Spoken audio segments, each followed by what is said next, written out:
Hey everyone, I'm Angela Lynn. And I'm Jesse Lynn, and welcome back to another episode of But Where Are You Really From? This week, we're redoing something we did in the past where we get drunk on the episode. And if you liked it, we're adding something extra special this time. We're going to be doing a review of Season 1, Episode 1 of Sailor Moon Crystal. Yes! Yes! What are you drinking, Jesse? I'm drinking whiskey that was in a glass that was formerly a candle, which I thought I washed properly, but still tastes like candle. Can you just explain, why did you think a candle glass would be a good drink glass? because they're like, okay, once you're done with the candle, you can like take the wick out and reuse the glass. Oh, so they literally said that to you? Yes. Oh, okay. It's like, it's in like the whole sustainability crap. Okay. And I was like, oh, okay, perfect. I'll reuse it. So, but I don't know if it's just because it's so fragrant that it tastes like that. Yeah. Or I don't know. It's just, yeah. It was a mistake. I'll probably use it to plant something in Well, instead. you live and you learn, Jesse. Right, exactly. Yeah. Okay. How many of those do I have left? A lifetime of live and Maybe. learns, I think. Maybe. We all do. And signature me, I'm always drinking a beer, so Yeah. So whatever. Island lager is what it says. Hawaii, aka island, whatever. Anywho, all right. So why did we decide Sailor Moon? I think this is us testing out kind of like a newish format. We did get drunk the last time. The last time though, what we did was it was like peak COVID, and we did like guess if it's a fake or real ridiculous COVID headline, and that was really fun. But we are testing out a new format where we watch content and get drunk and comment on it or review it. And so we're just kind of like testing out different, essentially like Asian content. So get some representation in there, and like also Cooler, Roger, and Eeper. Yeah, whatever. Those, you know what I'm talking about. Those people. If you're a 90s kid, you know what that shit is. Yeah. And yeah, Sailor Moon is something that is super nostalgic for us too, because we definitely grew up watching it. So, I mean, I remember every Saturday, right? Saturday morning cartoons. That was always like one of my shit that I watched. I think I only watched it when I was at your house because you had it on like VHS. Oh yeah, y'all didn't have cable. That's also part of it. Wait, what was it on? Cartoon Network? I don't remember actually where I was watching it. Okay. Oh, or maybe you're right. Maybe I only watched it on VHS. Like, did my parents bring it back from Asia or something? I feel like. Interesting. Okay, I don't know. Well, anyways, grew up watching it as kids. I was like super obsessed. I had a lot of toys. Like, I had like figurine. I had like Sailor Jupiter figurine. I had maybe the compact. But also, like, I constantly forget because we talk a lot about Asian content, and we're mostly talking about live action stuff that like people are in, but like there was a whole wave of stuff cartoon wise that has always been really popular that I feel like people forget came from Japan because they dub it, so then you can't really tell where it originated from. So like Pokemon, Sailor Moon, Naruto, like all these like really great animes that I feel like are kind of forgotten. Yeah, and actually we were just talking about this because we made such a big kerfuffle during the Squid Game episode where we were like, dubs suck and subtitles are way better. But anime is tough because as I've gotten older, I do still like when Ramona and I watch animated movies from Japan, we do still watch it in Japanese with English subtitles. But when I was growing up, I do think we mostly watched dubbed and we didn't notice. Like, also we didn't know there was an option, let's be real. But like, you were saying earlier, right, like when we were off cam, but cartoon is harder to even notice the difference because the lips don't necessarily their mouths match. So it is what it is. Yeah, they're not doing like, it's not like advanced lip reading. I'm sure if you ask someone to lip read, it would be like ma ma ma ma ma. I'm like, there's like there. I don't know if you ever watched Doraemon, that like I loved him, right? Xiao Ding Bang. That was always in Japanese. No, dude, because I watched it in Taiwan and it was in Chinese. And so I always thought it was like a Chinese show, but nah, Japanese. Yeah. That's right. So, yeah. So for those of you who are listening, you should definitely watch our stuff on YouTube because I literally just spilled water all over myself. And Angela was like, I'm just gonna keep going. I'm not gonna, it's fine. But I just spilled water all over myself.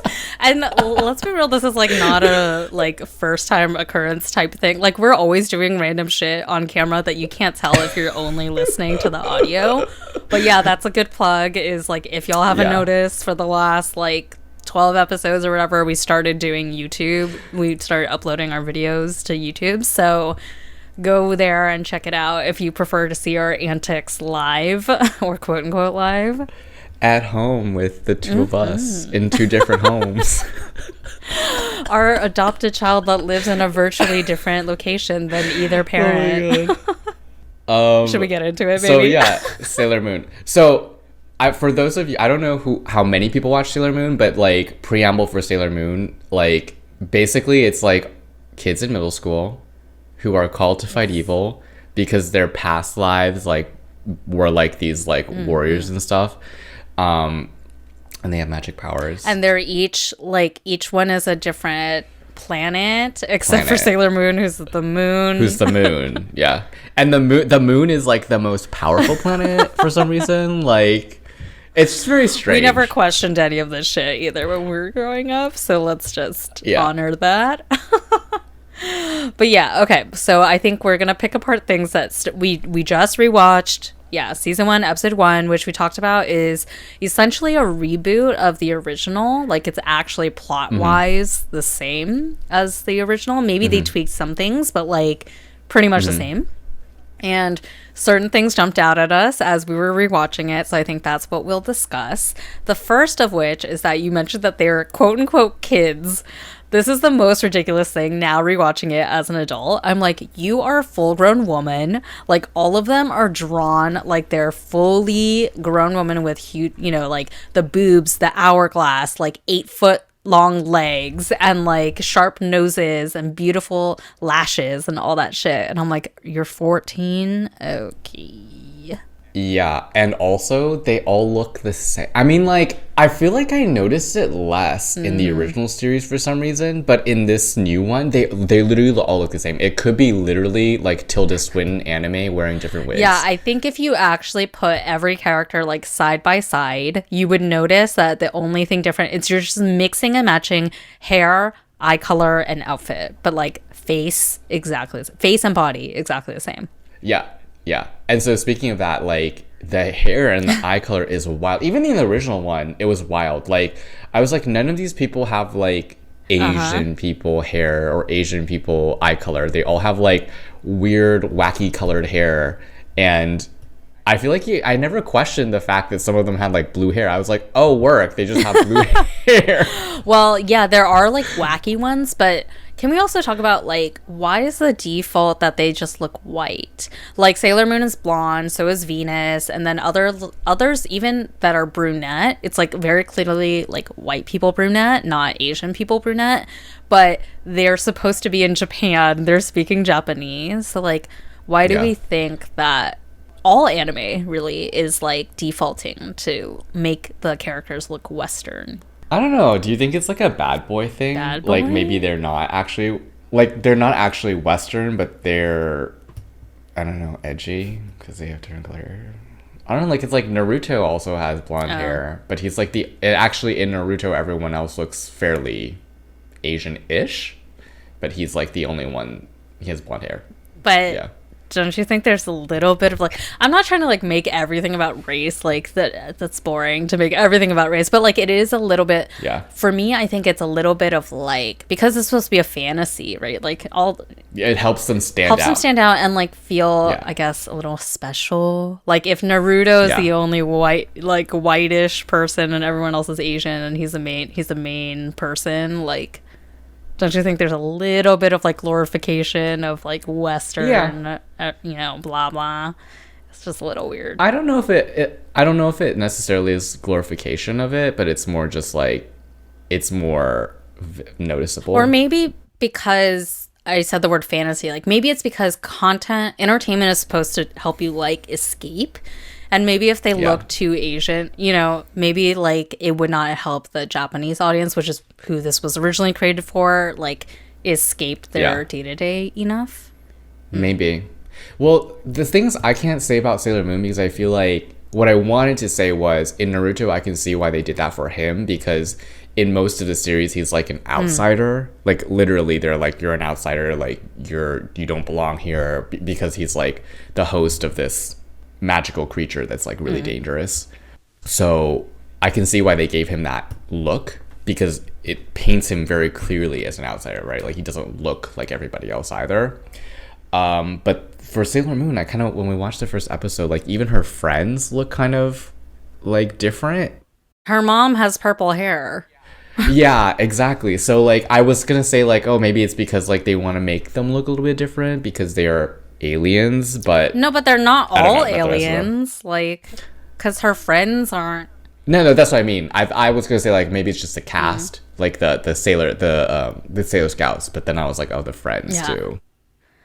Okay, well, anyways. Okay, and then going along with, like, it's not just the age thing, but, like, the thing about, like, the hourglass figure and, like, making everyone super, like, womanly, it kind of, I mean, it's no surprise that anime, or no new revelation that, like, anime was originally created by men for men, but I'm just like, can we not, like, sexualize everything? Because, number one, they're supposed to be 14, but also we were talking about in this episode, one of the like demon characters is like straight up face is like sharp teeth, red eyes, like demonic looking, and then her body was busty ass boobs bursting out of her dress, and I'm like, why is this necessary? I feel like there's definitely something there where it's kind of like maybe slut shamey, where it's like women and like sexual things bad, or like the sexual, like, because she's evil and sexuality has like a taboo-ish thing to it in Asian culture, maybe. I mean, it does get much weirder. Like, I'm definitely jumping ahead past this episode, but in the next season when Chibiusa shows up, so like Chibiusa's Sailor Moon and Tuxedo Mask's daughter from the future, when they become King and Queen of Silver Millennium, which is like blah blah blah, whatever, Futureland. Spoiler alert. And she falls out. Yeah, sorry. She falls out of the sky onto Sailor Moon. So like Sailor Moon's facing Tuxedo Mask. She falls out of the sky onto Sailor Moon, kisses him, and they have like it's like a full 10-second moment that they're like showing them kissing. They are father and daughter. It is really uncomfortable. But it's also, I think it's canon to the comics where there's like this weird like, what's the Electra syndrome? It's not Oedipus. The woman. I don't know. I didn't know there was a term for the. It's like an Oedipal syndrome, but for the woman, daughter, for the woman, and the father. Yeah. That's gross, dude. And why? Yeah. I mean, there's so many of these things, not just in Sailor Moon, but like when we were kids, like cartoons. Again, made by adults, but not necessarily all content for children, right? Oh yeah. Like there's so many of these like little things you don't catch when you're a kid because you don't have that knowledge of like what they were hinting at. So I like you notice that. I definitely did not notice that when I was a child. But also there's like all the shit like, well, you didn't have cable, but I watched a lot of like Nickelodeon and Cartoon Network growing up, and all those cartoons had a lot of like dirty jokes and like weird shit going on that none of us caught when we were 9 or whatever. Sometimes I feel like it's for the adults, really. It's like, oh, your kid's watching this? We're going to throw in some funnies for you. But it's like a little bit, it definitely is a little bit weird. Yeah, there's so many things hidden. Like in the US version, Sailor Uranus and Sailor Neptune were roommates. But in the Japanese version, they're gay. They're gay lovers. Yeah. But come on, like Sailor Moon thinks Sailor Uranus is a man. Oh, totally. When she first meets her, so it's like very clearly. You know, I'm not sure if because we were just saying like I don't remember if I watched the original Sailor Moon on VHS from Asia or if I watched it on TV. But I feel like, if I watched it on VHS, it was the Asian version. So, because even as a child, I was like, oh, they're doing it on purpose. Like that, she thinks it's a man. She has a crush on him. And like you as a viewer kind of have a crush on him, her, like you're, you know. It's ambiguous at first. Yeah, very ambiguous. And I do remember thinking, like, it was very obvious that they were supposed to be like a, lesbian. So, I don't know. But anyways, back to the first Yes. episode. So they introduce Sailor Moon. They give her powers. I mean, really, this whole thing, the evil guys would have won if they just killed Luna. The little Like cat. Luna is the instigator of The everything. little cat Yes. gave her all that she needed. She gave her her the magical powers, brooch, her transformation phrase. the chance. Yeah. She turned on the moon somehow by meowing. Well, she got a little moon on her forehead, so you know that activates the lunar power Like, of the. She's doing everything. Well, we She's the love MVP. Luna. She's so cute. We do love Luna. She's drawn in a way that you have to love her. She's like super Yeah. slender. She's Adorable. got huge eyes, a tiny little nose. So cute. Very cute. Oh, what else Yeah. did we notice? Tuxedo mask. Dude, he's supposed to be in high school. Yeah, He's a high school. 35-year-old man, always wearing a tuxedo. Yeah. In civilian life or in superhero life, he's still wearing a tuxedo. I am very confused because I feel like normally they don't show him in a tuxedo. He is wearing very old man clothes. Like normally he's wearing like slacks, a blazer, and like a turtleneck. I'm like, what high schooler dresses like this? A 35-year-old posing as a high schooler. Well, but in this episode, when you first meet him, he's like he's in his Yeah. tuxedo mask costume.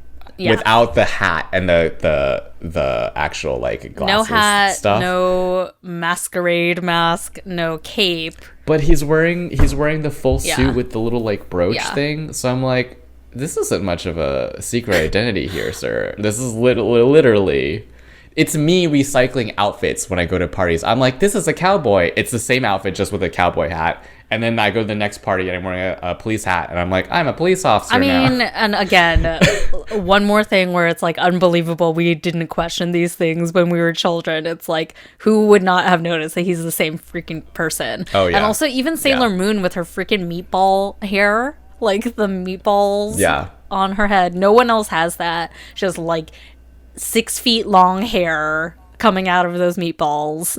And she's the only one. Did you ever try to do your hair Of course that way? I did. Everyone did. Okay. Were you successful? Barely. No one. It's Okay. not possible unless you have super long hair. I had like Extensions. little marbles. Very much. It's like not possible. I mean, I'm curious because it's a lot It's of a hair. Her hair comes down to like her legs. Longer, dude. She would be tripping every day Like the floor. if that was her actual Yeah. hair. But no, because it's in an anime, it's like perfectly blowing in the wind every time she walks and runs. Also, I don't know if you remember this, but like when I rewatch these, I'm like, a significant part of the episode is them transforming. And when you have an episode where there are more than one of them transforming, it's like half the episode. Because that's the sexy part. Because they're like, it's close up, it's their silhouettes, but they're naked in the silhouettes. And then they're like being wrapped in ribbons. And like you see their hourglass figures. It's this whole thing. I mean, that's definitely the different perspective though as a kid though, because as a kid I was like, ooh, this is cool. It's like flashy. They're doing stuff. They're changing. And as an adult, I'm like, this is a 20-minute episode and 10 minutes of it are just like them spinning around. Like, I can't. Yeah. And their power is literally activated by saying, make up. And then Yeah. their nails get painted and they're wrapped in ribbons. Yeah. I can't. yeah. And her power comes from a brooch. A brooch. Yeah, we were talking about that she didn't get upgraded to the compact yet, which is her like signature No thing. compact. I didn't even remember that she only had a brooch in the beginning. I thought she always had this compact thing. I don't really remember either, honestly. But season 1 was like really depressing in the original one. I barely remember it, honestly. So I rewatched the whole thing, but basically like season 1, like they get to the end, they battle the final boss, but everyone dies like in the process. So Sailor Moon uses her power to basically like reset everything, like reincarnate everyone. So then they come back to life and they remember everything, but they also remember that they Oh died. my god, that's dark as fuck, dude. Yeah. And I was gonna say, like, if we like, I don't think we ever watch it to the end of the series, but it gets really fucked up, like towards the like tail end of the series. Like in the last season, which never even made it to the US, Sailor Uranus and Neptune like turn on everyone in the hopes that they could like surprise KO the like evil at the end of it. You know, they were always like the very extreme. They were like, we're gonna do things our way, and like you guys don't understand, blah blah blah. And then they get to the end of it and they tried to like KO the boss, and the boss was like, no. And then they're like, we failed. We betrayed all of our comrades and we failed. Oh my god. Yeah. I don't know any of this. Because we never watched it. Because it was like, it never ported to the US. Too dark. It was so like, yeah, it was so extreme. Jesus. Wow. Yeah. Well, and then remember like Queen Nehelenia, the woman who was trapped in the mirror? Yeah. And she's like, I'm obsessed with being beautiful forever. I'm going to eat everyone's dreams. It was dark for a kid. Meanwhile, as a child, we're like, yay! Yes, work! You better eat their dreams! Make up! I can't. It's a lot. Sorry, we keep deviating from the episode. But basically, the plot of the episode is like they introduce Sailor Moon, they introduce not the main baddie, but like the main baddie's sub-baddie. Sub-lieutenant, whatever. And then it's like they create a monster who gives everyone these jewels, these woman jewels, for free or like at a low price, and the jewels like suck their life force. They also introduce Sailor Venus as this like vigilante character who's already out there kind of fighting baddies, but we don't actually meet her in the episode. Yes. Who else do we meet in the episode? No one. They preview Mercury at the end because Sailor Moon is then tasked by Luna to like gather all the guardians. It's a little bit weird too because like technically the other Sailor Guardians are supposed to be Sailor Moon's guardians. Like they're supposed to be her like bodyguards basically. Right. And Luna's like, you go find all your bodyguards. Go find your own bodyguards. No, basically. I forget that Tuxedo Mask didn't do anything. Normally, you know, Tuxedo Mask in the old series, he would throw his little like rose down, thing, and it would like just disrupt everyone because probably everyone's like, "Why'd you just throw Rose at me?" Confused. And then, but he didn't even do that this time, did he? He did nothing. He did nothing. He came after it was over. he was there when Sailor Moon showed up, but then he just didn't do anything. He was just watching, and he was like, "Ho ho, very interesting." Like. Entertain me, woman. I was like, okay, like, I can't. This show. I like going back and revisiting stuff like this because I feel like I don't really remember it as a kid, and like we didn't watch it contiguously, so then there are like parts of it that I forgot. Totally. It is also fun to rewatch as an adult because you do notice all these things that like you did not notice as a child that was probably inappropriate or like fucking weird. But also, I guess we're seeing it from a different lens too, of like our age is a different lens, and also like society keeps changing. So like these things about like I'm noticing, I'm like that's super sexist or like stereotypical. Of, like they're trying to make a bad stereotype of women being obsessed with jewelry, crazed with like maintaining their youth and blah blah blah. Sales. Yeah, but back then I was like, meh, makes sense. Sure. Yeah. One thing that they set the stage for that's canon for Sailor Moon is that basically she's a pretty useless person. Like she's bad at school, she's very whiny. Bruh.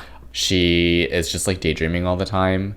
And I want to talk about that because that's like a very not Asian. It's the like, opposite. You know what I mean? Opposite. Like it's like very opposite. Exactly. She's like very like, you know, not what I think generally an Asian parent in that time period would want. But you know what? Maybe that is on purpose because we've said now that this is built to be kind of like a fantasy, right? And it's like every Asian kid who's worked to their bones fantasy is to like be a lazy ass who does not care about like grades. You relate to that. Because looking back on it now, we're looking at it and we're like, you're fucking lazy. You don't do shit. You take naps. You're eating all the time. You're failing your, you know, assignments. And we're looking at it badly. But I do remember as a kid being like, oh, I like her.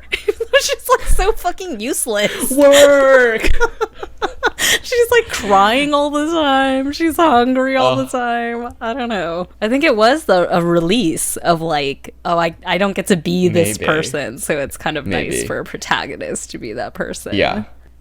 So what did I like about this episode that maybe is a little bit different? I like that they made her crying a superpower in this. Oh my god, it was episode. like sonar. Yeah, she started crying and it was like shattering glass and it like took down all of the zombified ladies that tried to attack her. The animation is like Honestly, You could say it's better. you said it was better, but I didn't really notice it being that much better than 90s. It's debatable. I mean, like if you go back and watch the original ones on YouTube, like you can't watch it bigger than the square. Sure. So like They basically up-resed it to today's like screen size. The animation does get better in the later seasons, but like the first season was kind of like rough. Yeah. I mean, I don't really remember much about the original one, but I liked Luna. Cute. I loved Luna. I think for me, what I liked the most is just like the nostalgicness of it all. And like, even though you complained about the transformation being like half of the episode, I loved that part. And it's like, I loved it for what it was, but I recognize how ridiculous it is. Like, her freaking activation chant is like... so long, and it's like something moon power make up, which like makes no sense.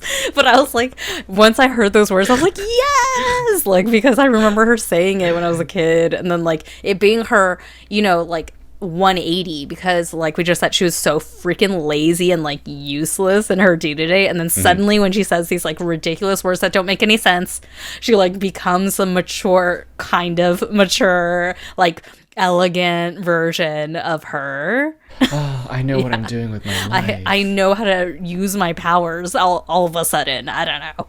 But yeah. So I think just like those weird things that didn't make any sense, and the glam moments were my favorite, because it reminded me of when I watched it as a kid and what I liked the most. That's fair. Okay, well, I think that was a good recap of what we noticed and thought was ridiculous and funny and interesting from this episode. Let's move to Fortune Cookie Close, because we always like to end on a sweet treat. I think we're going to talk about who our favorite character was and why. Jesse? So I like Sailor Mars no. Why don't you say both? Okay, you like Mars because of why? XYZ. Okay. I like Sailor Mars because she has powers outside of a Sailor Scout. You know, she's like a Shrine Maiden. So she has some like premonition powers. She also has those like, the paper tags. And although, we didn't see any of these, so I'm just going to say whichever ones. I also liked Sailor Pluto because... I don't know, I just like Sailor Pluto. She was the prettiest variation of hair and eye color for you. She seemed like a very cool chick, and she had a full like staff, which was pretty cool, like animation wise. And she just seemed so she's part of like those three like outer sailors, right? Uranus, Neptune, and Pluto. And out of the three of them, she seemed like the nicest one. She like kind of knew what's going on, because like the rest of them, I feel like when they show up, they're like, oh, we don't know what's happening, like we're trying to figure stuff out. She shows up, she's like, I know what's happening, I know what's going on. She was the most put together for you. She understood the assignment. She knows what she's doing. She could be on TikTok, is what you're saying. Maybe. Oh, and she's also a scientist. Oh, she's smart. smart. Yeah. Okay, yes. fair. Yeah. So I like those. Wait, how old is she supposed to be that she's a scientist? I think she's like a college a whole research 16. assistant. Just kidding. Okay, college. Okay. No, she's like older. Yeah, she's older. Okay. They're also all the outers are older, because like Neptune's a cellist or a violinist or something like that. Uranus is a runner, race car driver, something like that. One of those lesbian. two things. Both of those things, maybe. That's not a job. No, I just meant that it was an indicator that she was older, that she was put in a position where you would be like having a crush on, like she had that like older person energy. Old, like daddy energy. Yeah. Even though she also looked like she was maybe like 18 at the most. None of them are that old. Yeah. I can't. Okay.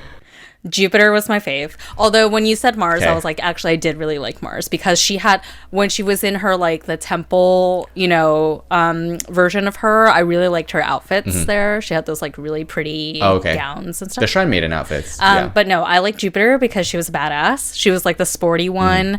And I think it was just like I resonated with that, because it was like, oh, I'm kind of tomboy ish too, and she was kind of like that. She was the only one that used Yeah. a ponytail, you know? Like everyone else had their hair down because it's like typical of a girl is you let your long hair grow out and like be the kind of like thing that everyone watches. But if you put your hair up, you're kind of like, I don't care. So I was like, I like her because she was not so effeminate, but then when she turned into Sailor Jupiter, she was still hot because they were all wearing like those skimpy outfits. But yeah, so I always liked her, and she's the one that I had a little figurine of from Taiwan. Aww. And I think I got her little, like, you know, whatever, they all had little wands. I think I got hers. Oh, the pen, the transformation pen. Yeah. So yeah, I also say probably Jupiter's a good, honestly, like, of all the scouts, I feel like the only 3 that have superpowers outside of their transformation, Mars, she does the tri-meeting stuff. Mercury, because she's super smart. And Jupiter, she's like very strong, even not transformed. Yeah. Like not totally useless people is what we're saying. Exactly. Yeah. Not Moon, who for some reason is the center of everything, but all she does is cry, eat, and sleep. I don't know. I don't remember what Sailor Venus is like. I don't think she had a special power outside of. She's just like the force of good. I don't know. So what does that make Sailor Moon, like the heart? I don't know. Self-centered. She has a special. Center of the universe is the moon. This makes 0 sense, but okay. Anyway, that was fun. Yeah. I had fun. Me too. Well, listeners, if you enjoyed listening to this review episode, if you watched Sailor Moon, if you want to tell us what your favorite episode is, your favorite character is, please write us in at telluswhereyou'refrom@gmail.com or DM us on Instagram. And as we discussed, this is a newish format. We are going to do one more, spoiler alert, of Train to Busan in the final episode before we take a little breaky break. But if you liked this format, or if you hated this format, or if you have feedback for how we can improve it, let us know, because we'll tweak it in the upcoming episodes based on if you guys liked it or not. So let us know and come back next week, because like I said, we'll have the final episode before we take a few weeks off for the break. So come back then. And until then, 再见, bitches.